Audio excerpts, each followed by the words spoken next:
Mention Manchester's Moss Side area and you won't always get a positive reaction.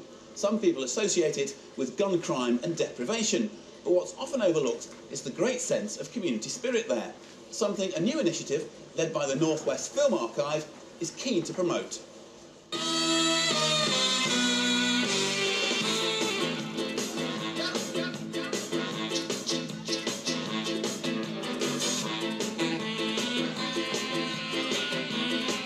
There's a real ethnic mix in Moss Side and Hulme. The potato famine in the 19th century brought lots of Irish families to South Manchester. Then a new wave of immigration starting in the late 1950s brought in men and women from the West Indies and the Indian subcontinent. The one thing they weren't prepared for was the weather.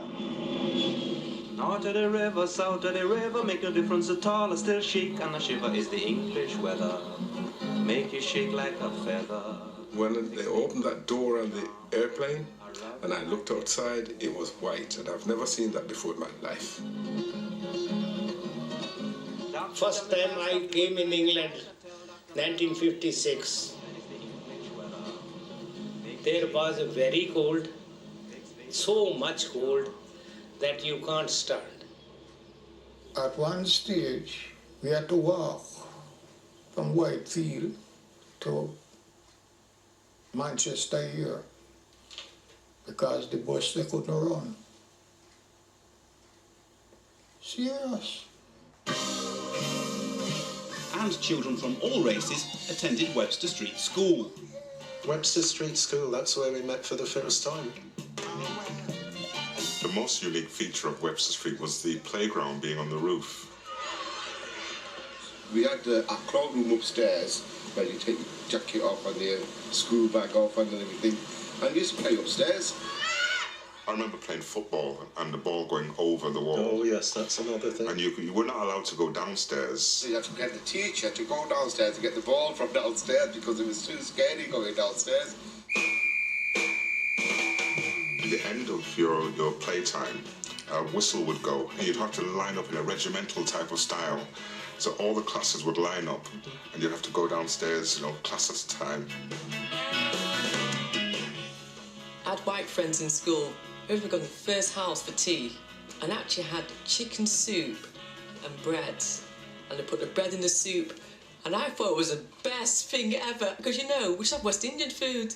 And I just thought it was this amazing thing. I never forget that it was so funny. The biggest threat to that community spirit came in the late 60s, when the traditional Victorian terraces were knocked down as part of a massive slum clearance operation.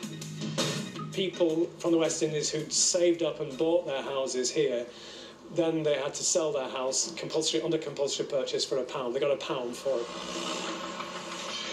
it. We stood there and watched them pull the house down.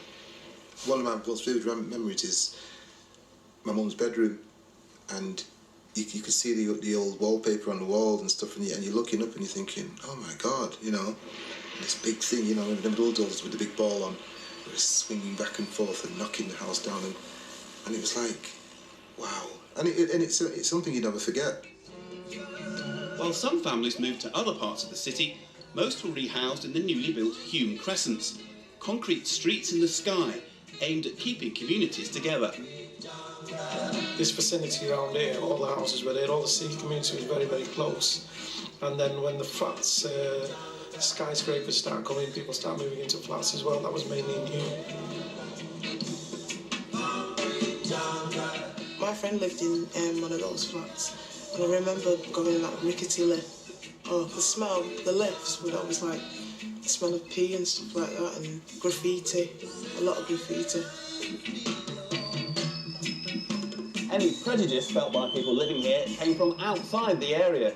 Those who'd come to Britain in search of a better life found that they and their children struggled to find work. Our grandparents will starve, our parents will starve, and they wasn't just starve of food, they were starve of education, they were starve of everything to do with the growing world out there. When my parents came here, they couldn't no way go to anywhere and get a good job. It just wasn't there. The system, even here, gives the impression that in order to achieve, in order to acquire, in order to be anything, one must be white, not in color, if that's impossible, but in behavior. Over 80% of young black men in this community under the age of 25 were unemployed. So they were leaving school just expecting to be unemployed. I wanted to be an electrician engineer when I left school, and I couldn't even get an interview.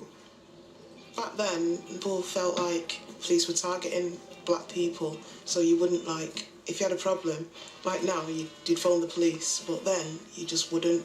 Where do you think the problems are? Tell me what the problems are. Just the police and jobs. The police and no jobs? Yeah.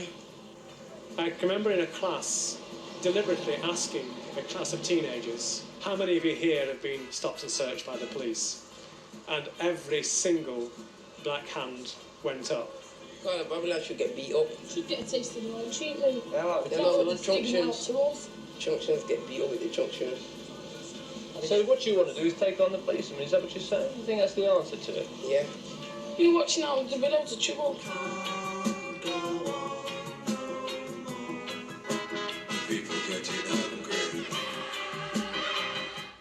Moss Side took its place in history alongside Toxteth and Brixton as a flashpoint of the summer riots of 1981.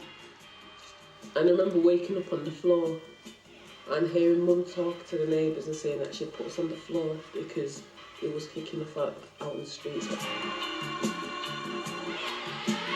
Well, it's not a race riot, although all the people involved appear to be black youngsters, but then that is the place where black youngsters live. I inside my house there. I look out, but I never come out. I don't open the front door either. But I open the window and see the police and the boy them been running up and down from one place to the other.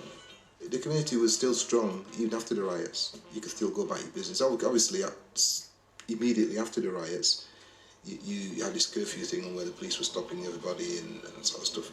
But at the end of the day, once it all quietened down, we just went back out of our business and everything just as if it never happened.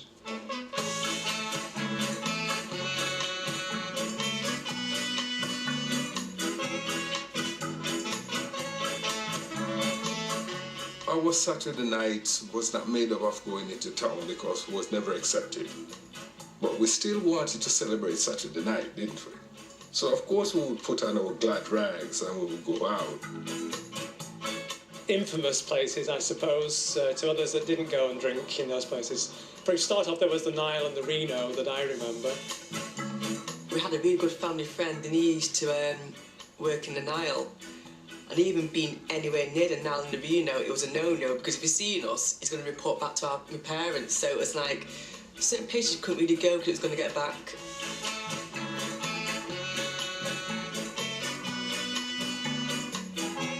Over the past 30 years, the area has benefited from redevelopment and regeneration, like these new houses on the site of the former Manchester City football ground. Despite all the changes, what still remains in Moss Side and Hulme are the memories of the people who make the area so special. Community spirit and the sharing and the looking after each other. I think that was key. That was a key thing. Great times here.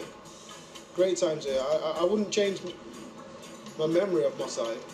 You know what I mean? As much as I won't change the memory of my parents. No chance.